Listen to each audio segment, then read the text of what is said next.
Hey, it's Mark Ferguson with Investor More, and last week I did a video on this property where 300 people were kicked out by the city of Aurora with 6 days notice. 99 apartments were evicted by the police, and it stemmed from the city saying the owner had code violations and the building was unsafe, and the owner saying the city would not help him with Venezuelan gangs, with crime, with other issues, and the building had basically been taken over and he could no longer work on it. So my previous video went into a lot of details on the crime at this building, a Venezuelan gang task force the city of Aurora put together, and other evidence of some crazy stuff going on there. And we also showed some of the code violations the city cited, some of which were potholes, expired tags on cars, a few tires sitting outside, dog poop in the yard.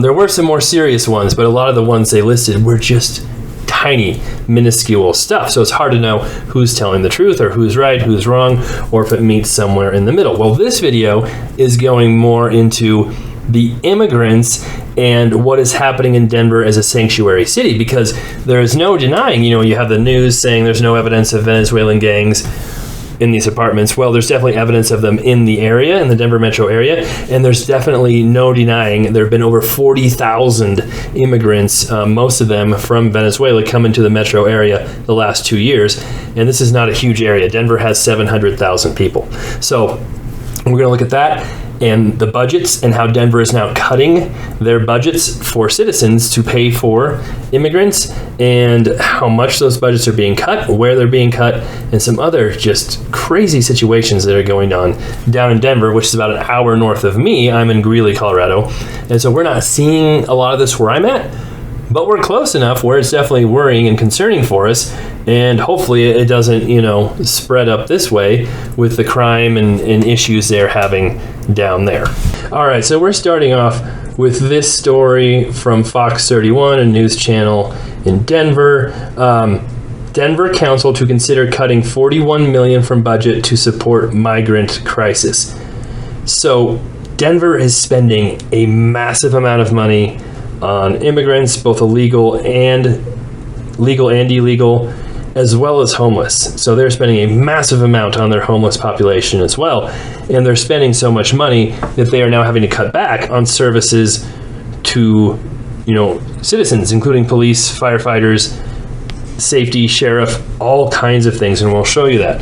So the city council approved cutting $41 million to support the city's ongoing migrant response, a measure that will be heard in front of the full council on April 22nd.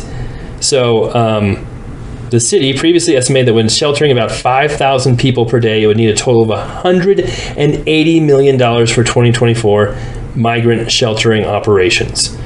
But as occupancy decreased and fewer migrants came to Denver, the city's estimate decreased to $120 million, and now it's shrunk to only $90 million. So things are getting better, except we'll show you their homeless number figures and why we can't trust any figures the city sends out there. So in the first quarter, they spent $25 million, and with the new program, to the end of the year should only cost us $15 million. Their numbers are all over. I'm not sure how they come up with them and what we can believe, but we know they're spending a lot of money, so much so they're having to cut their budget for other items. So Denver has sheltered over 41,000 migrants from the southern border at a cost of about $68 million. As of Wednesday afternoon, there were 712 migrants in the city's hotel shelter and another 86 in short-term shelter, with $2 million from Human Services, $9 million from the Federal Emergency Management Agency. So yes, the federal government is paying for migrants shelter. $10 million from Denver's general fund contingency, $8 million in roller funds from 2023, another $15 million approved to be taken out of the Castro Building Fund. The city still has a shortfall. So they're taking money from the federal government, from other programs, from money they had left over, and they're still out of money. So the Finance Committee determined $41 million in cuts is needed in multiple city departments. Now, this is where you have to not trust the media, or read everything with a grain of salt, or double check every number you see. The mayor's office has the largest percentage of those cuts, about 9.6% of the total 41 million. So now, don't read too much farther. Sorry, I know some of you did. Cover that up. Okay. 41 million times 0.06 is 2,460,000. What kind of mayor's office are they running that they can cut that much money? Well, that's not what happened. About 9.6% of the total 41 million will come from that office, or about 164,000. I think even though they said the mayor's office has the largest percentage of those cuts, I think the mayor's office probably put out a statement saying, oh, we're doing the largest percent of cuts, and they meant the largest percent of their budget. So the mayor's budget probably had the highest percent cut, not the higher percent of the total amount. So the mayor's office cut 164,000 from their budget, which is not even close to the highest amount that they cut. All right, get rid of this guy, sorry. However, in dollar amounts, we'll see. So they do know it was as a percent. They're confused. Denver's police departments and fire departments will see the biggest budget cuts. The police department is expecting an $8.4 million cut. The sheriff's office is looking to go ahead and cut $3.8 million. The fire department anticipates a $2.4 million cut to its budget. In addition, Denver Department of Transportation and Infrastructure will see a $5 million budget. Does that mean that's supposed to say cut? Or is that 3.8% of its budget? That wording's weird too. So I'm not sure what that means. So that's not a good thing, but let's keep looking at what those cuts actually are. Now we go to a different site, Common Sense Institute and Denver Migrant spending in the city budget. So now they're proposing, when is it stated? April 19th, $45 million in cuts. It went up. The proposed cuts come from all over the city departments. The largest share, over $17 million, comes from cuts to public safety. Johnson is proposing an $8.4 million, 3.9. So this is right in line with what that other article said. But this is what's really interesting. The police cuts evaporate a previously budgeted plan to add new police recruits, cutting more than the city had been planning to spend on additional recruitment.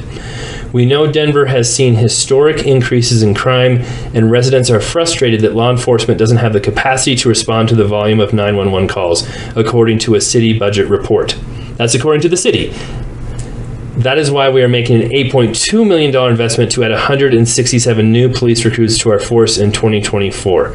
So that was from last year's budget report and their idea to increase the budget and add new police. Well, that whole thing has been scrapped because they just lost more than the $8.2 million. They lost $8.4 million to their budget, and they already have a stressed police department. They can't handle the number of calls they have, and yeah, that's where your tax dollars are now going away from police, away from transportation infrastructure, which is $5 million. Okay, technology services, sheriff, fire, safety, all losing millions of dollars. Now, a lot of people might say, okay, we had the Aurora situation where there were all those people kicked out of the apartment.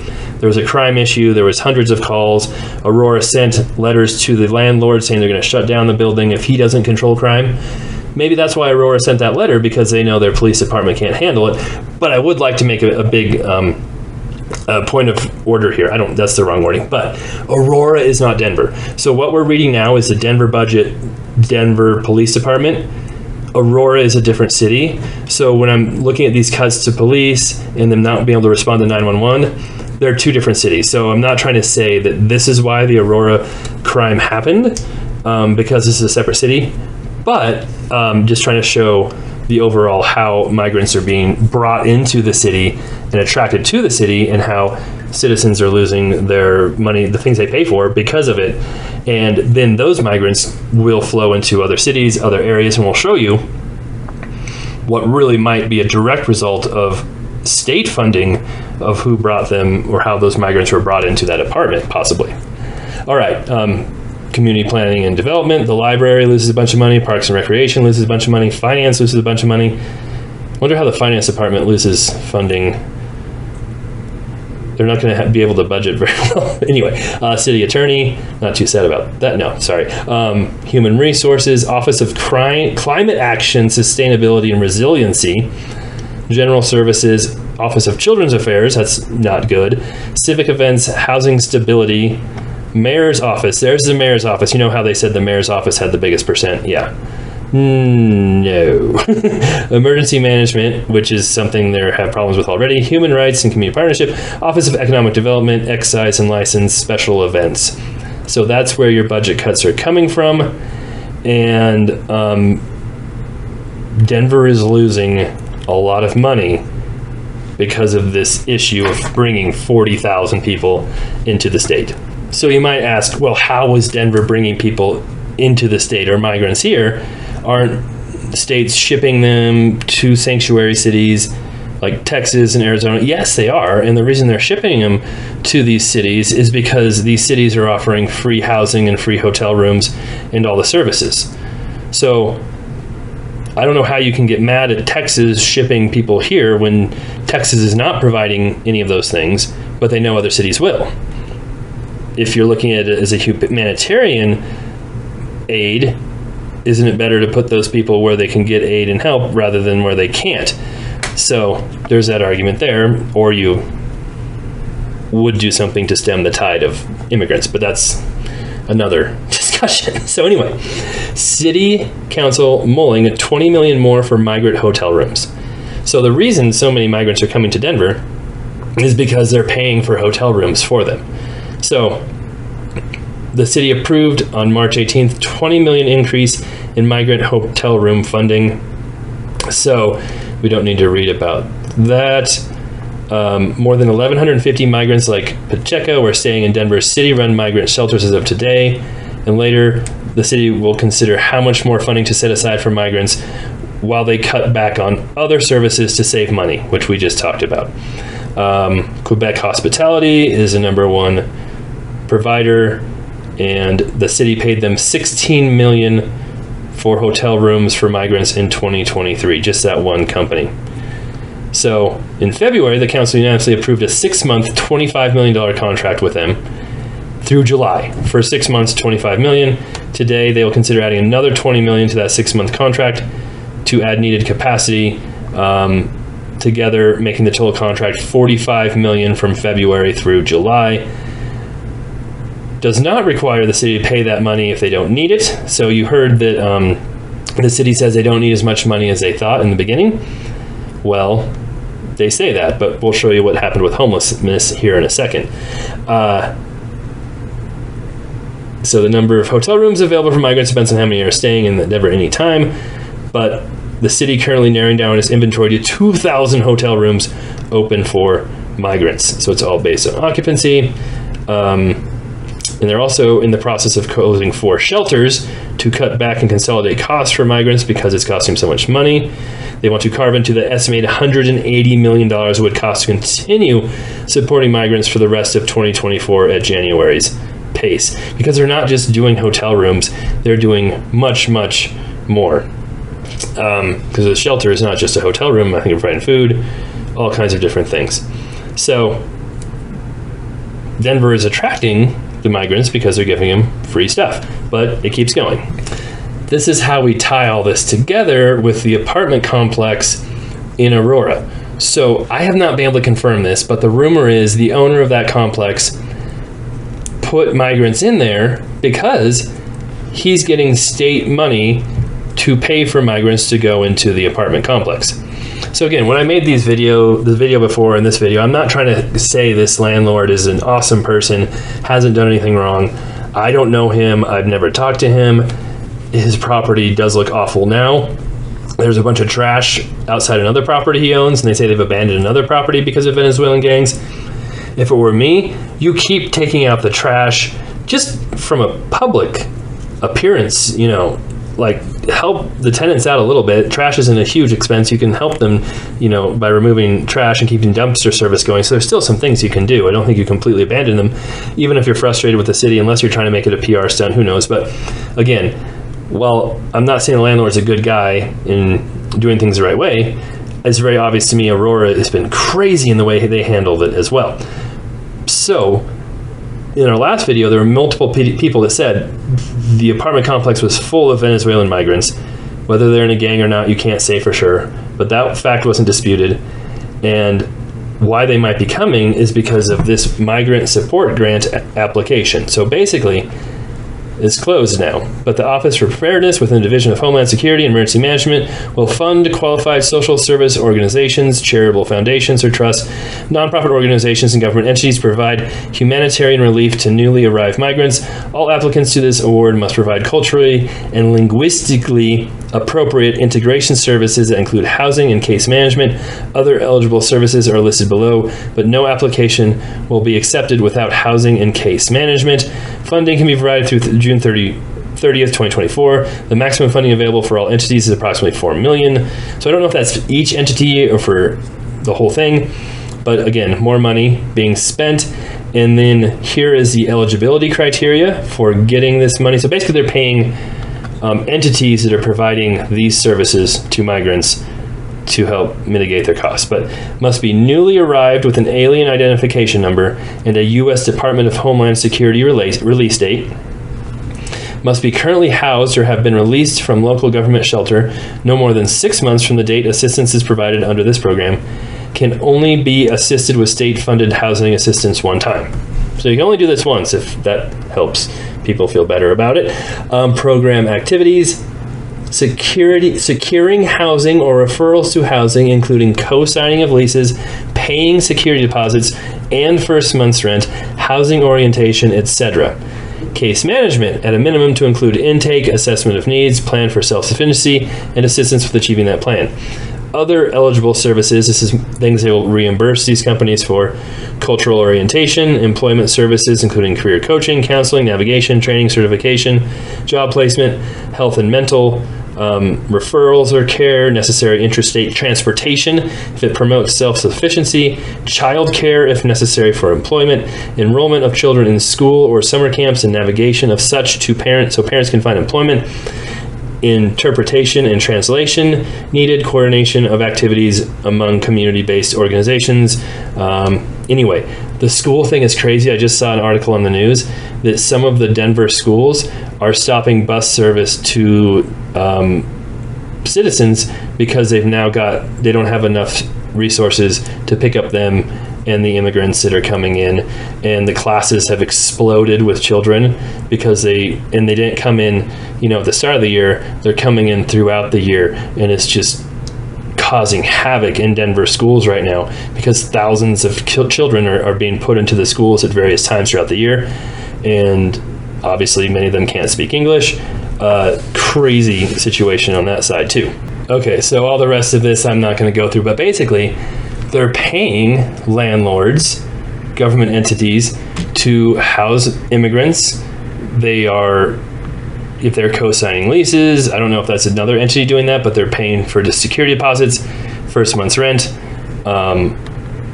So if landlords are putting immigrants into properties, they're getting big reimbursements from the government for that.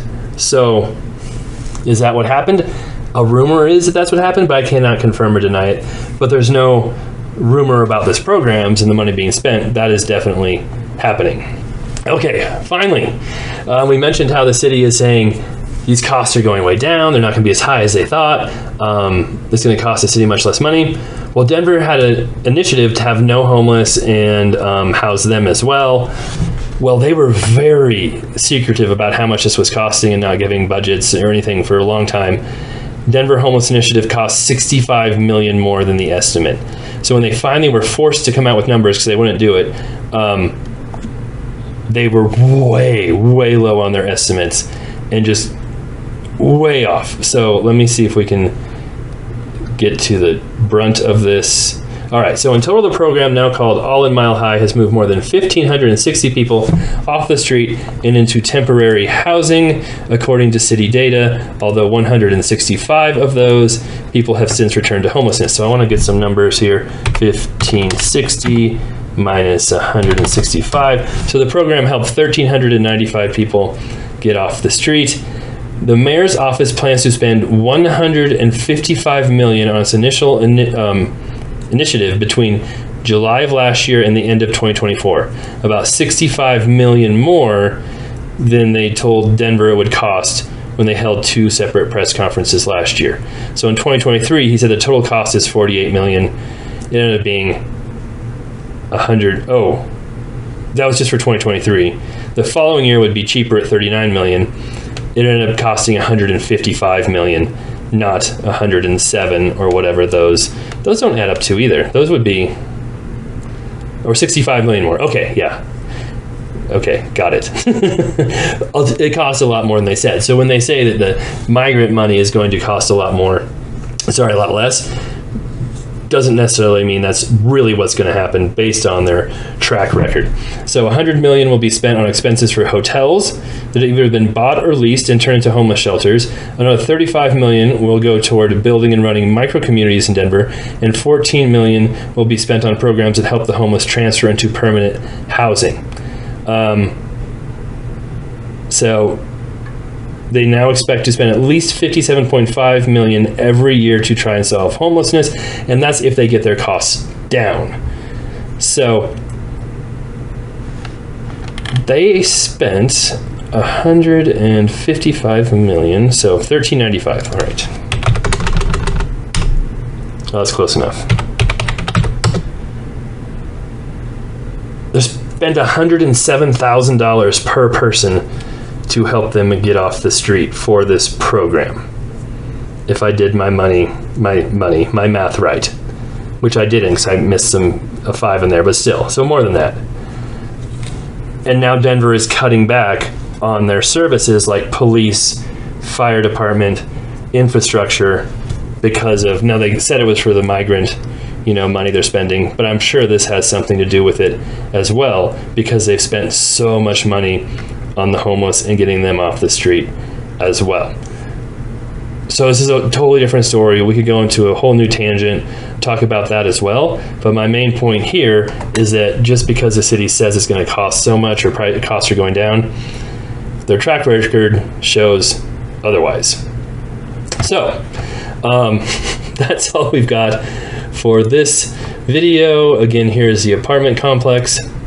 I actually forgot to mention this. I've got my police report. So I asked the city of Aurora for all the crimes reported and calls here since 2020. I have that. I haven't looked at it yet to see if that lined up with what they posted in their letter to the owner saying he had to stop crime, and if it lined up with what the owner said with him trying to ask the police department to help him stop crime, and they wouldn't do it. So we'll review that. Maybe we'll do another video for that here soon. But there's a lot going on here, and me being so close to this area, in fact, I'll be going through this area this weekend to go hang out with some friends for my fantasy football draft. Not this exact area, I'm going to avoid that exact area, but I'll be going through Denver. It's a little scary now. So I know some people who live in Aurora, and they might be at this get together, so I will ask them what they think and how it's going for them too. All right, if you have any information, insider information, anything to add, love to hear. If I got anything wrong, please tell me, and we'll have some more updates. We'll see what happens. We'll see what happens to this building. Some people have speculated Aurora wanted the building. Who knows? They can't really just take it. That's not legal, but governments have ways of doing things. So let me know what you think. We'll be back. Of course, we'll have more of my own properties, rentals, flips, commercial properties, etc. Videos on those too.